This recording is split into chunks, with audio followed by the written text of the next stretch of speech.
Hi guys, this is Kaushal, writer, motivation speaker, and life coach. So I'm back after a long time with some new content, and this is going to be a brand new series. I know there are a lot of series that are going on right now. I'm going to complete all of them. It's important, to organize topics of the same nature into a series because, the way that I build content, I know that this is pretty much what I do. I'm going to continue to do it. But then when I organize them into series, it makes for great watching sometime in the future, when you look at the entire playlist. So yeah, I'm pretty excited about it because this is a very important topic. And the reason that this topic is so important is since the time that I myself left my job to start a brand new career, and then when I became a life coach, and all the clients that I've been dealing with from the beginning of my life coaching career, this has been one of the most important, one of the most difficult aspects that I've encountered in my practice.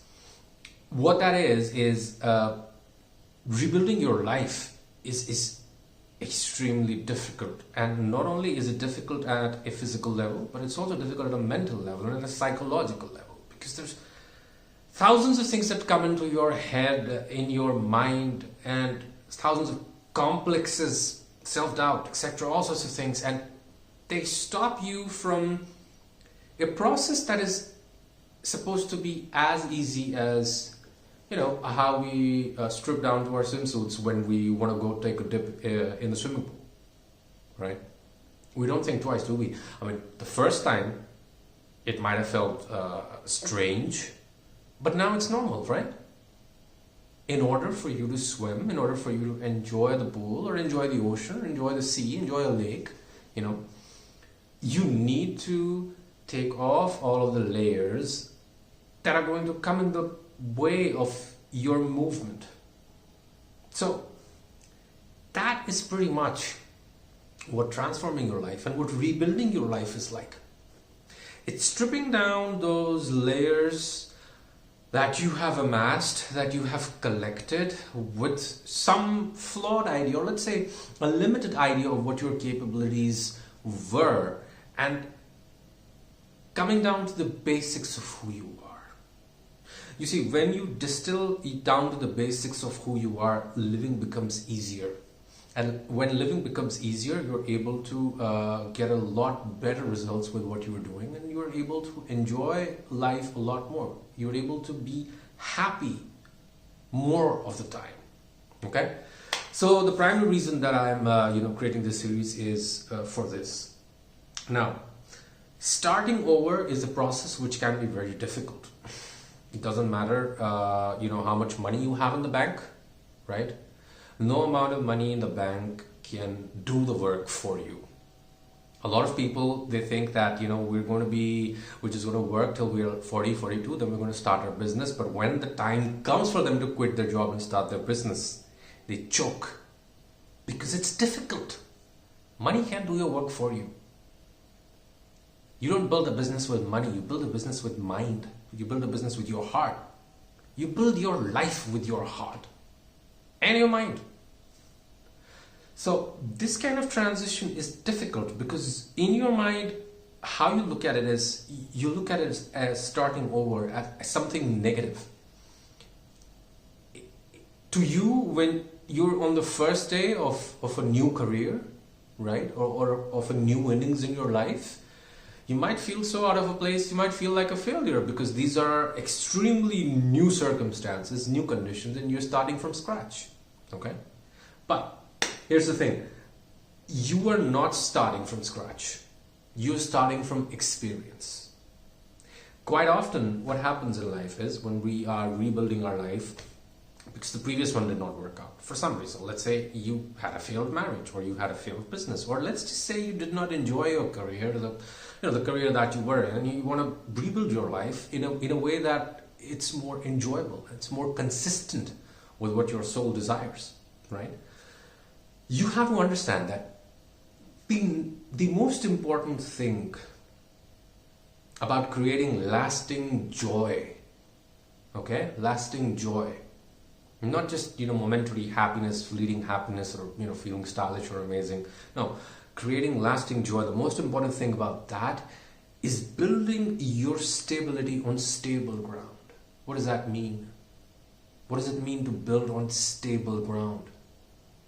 It means to build slowly but surely on the values that will stand the test of time. Building on habits that are concrete. Habits that you believe in, that you know you'll be able to keep up. Okay? If you're trying to rebuild your life, let's say, and these days so many people are being laid off, sadly, and they're trying to explore new careers, and the careers that they're gravitating towards quite often are the careers that they're gravitating towards as a result of their ego. Okay, if I can do this, I can prove to the world I'm not a failure, right? But if what you're trying to do now is something that calls upon you to be a version of yourself that is not consistent with your values, that is not consistent with your nature, that is not consistent with the way you like to do things, you're once again setting yourself up for failure. If you like to wake up at noon, you like to wake up at noon. I know tons of people who like to wake up at noon and they're killing it. And I know tons of people who wake up at 4 a.m. and they hate their life. Some of them, they wake up at 4 a.m., they do their best and they suck at what they do. And you can be, surprised how that is. Because sometimes you're naturally cut out for things. And sometimes you're just not naturally cut out for something. You can try your best, you can give your best, but fishes are meant to swim. Okay? So, this is something important to keep in mind. Now, the importance of getting the basics right is another thing which is very, very, very important. Look, whenever you're planning something that you want to manifest in this world, let's say you want to go from a business owner to becoming a consultant, or let's say, you want to go from a business owner to taking up a job. There's no harm in that. Or vice versa, whichever it is. It is important for you to get the basics right first. What do I mean by that? So these days there's this movement going on, I don't know, this misinformation campaign, I think that's what I call it. And in order to start a business, you don't really need to study. In order to start a business, all you need to do is work hard. Please point out to me one successful entrepreneur, one guy whose name who's successful, and it shouldn't be just somebody that you know or vaguely, somebody who is like legit, who doesn't have a college degree. And please don't talk about Bill Gates. Even if he dropped out of one of the most prestigious colleges in the world. Okay, don't take that example. I'll put things in perspective for you. Mark Cuban went to college. Jeff Bezos went to college. Sundar Pichai went to college. Tim Cook went to college. And all of these, latest batch of entrepreneurs in India and California and abroad, these people with their tech companies and, even companies that are not in tech, all of them have advanced degrees in management or engineering. That's the new world that we're living in. Because what that does for you is, it's not a safety. No, it's not a safety. It's not because, if this doesn't work out, I have something to fall back on. No. When you actually do the basics right, if you want to get into business and when you study business, if you have a talent for business, that talent for business is not going to go away if you study business. If anything, it's going to reinforce what you already know. It's going to help you with things that you're going to have a hard time figuring out. Right? Things like accounting, things like inventory. These are difficult things. Things like taxes, things like payroll, things like strategic management. These are difficult things. Things like export and import regulations. These are difficult things for you to just learn on the go. Down the line, you're going to end up paying somebody a lot of money as a consultant to guide you with these things. It would help if you knew them already. In the same way, if you want to get into a job, or if you want to get into a field of work, let's say you want to start your own salon, or let's say you just want to travel the world, well, it would help to learn about the world. It would help to learn geography. Once you learn it, it will give you an idea about the types of countries, the types of languages, what's the most economical route that you can chalk out if you were to go on a trip and then make videos and post them online. These things help you. So remember, building on stable ground, doing the basics right, is something that is going to hold you in very strong state as you move ahead. Okay? Now, there's one more thing that it's that true joy is fleeting. Okay? When you talk about happiness, right? Happiness is fleeting. Happiness is not permanent. You feel happy one minute, you feel sad the other minute. But when you talk about true joy, even true joy, true bliss, that is not dependent on the things you have. That is not dependent on your achievements. That is not dependent on your relationships. That is not dependent on the car you have, or the money you have, or the clothes you wear, or the furniture you have. It is dependent on you. True happiness is dependent on your relationship with yourself. And deep down, you know what you suck at and you know what you're great at. You know it. Nobody else needs to tell that to you. And if you don't, figure it out. Figure it out. Trial and error can help you figure that out. But you need to understand, when you are rebuilding your life, when you're building a foundation for your life all over again, when you're starting fresh, the most important element is you. And if you don't work on yourself, it doesn't matter what else you're working on. It doesn't matter how much money you have, what contacts you have, none of that's going to work out. So the most important thing to do is to just take a very honest look at yourself. Am I healthy? Am I fit? Can I work 14 hours a day if the situation demands for it? It might. Do I know how to write good business emails? Do I know about marketing? Can I go out there and sell?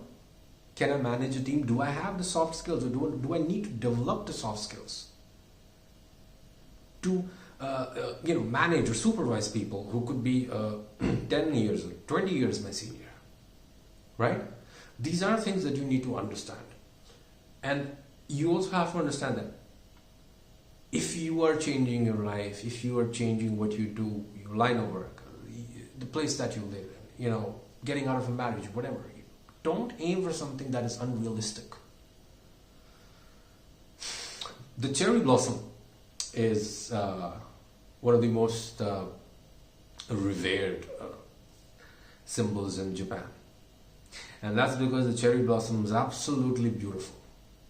It's absolutely beautiful. It occurs once a year, and then it doesn't last very long. Can you see the background? That's cherry blossom kind of themed wall that I created. And I put that in my living room for a reason. Every time I sit here, it reminds me of the fact that true happiness, no matter how deep in the moment, it's fleeting. It's going to go away, and something else is going to come and take its place. It's going to go away, something else is going to come and take its place. You never achieve a perfect balance in life. The perfect balance is always something that you are constantly moving towards. It's like a wheel, and as soon as you're there, it'll turn, it'll change. That's something that you need to keep in mind. So any expectations that you're setting with respect to happiness or bliss or etc., whatever it is, with the new venture, with the new innings of your life that you're starting, just understand, the most important element of happiness is you. Okay, work on yourself. Do a SWOT analysis of your talents. Do a SWOT analysis of your skills. What am I good at? What am I not good at? Okay, what am I great at? What do I suck at? And improve that, because sooner or later, that is what is going to have the most important bearing on your happiness. Okay? Now, there's one last thing that I wanted to say here is about ego.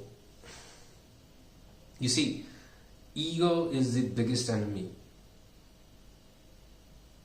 And I think I heard this dialogue from one of Ben Affleck's movies, Man About Town. There was this instructor who was teaching him ego. It will feed you, it will clothe you, but it will keep you miserable. The problem with ego is that when you're trying to change yourself, when you're trying to change your life in a way that you know is best for you, in a way that you know you're being called upon to do, or in a way that you know you can't help but do it. If you got laid off, there is no other way but for you to change. If your business didn't work out, there is no way but for you to change. If life didn't work out, your marriage didn't work out, there's no way but for you to change. Okay?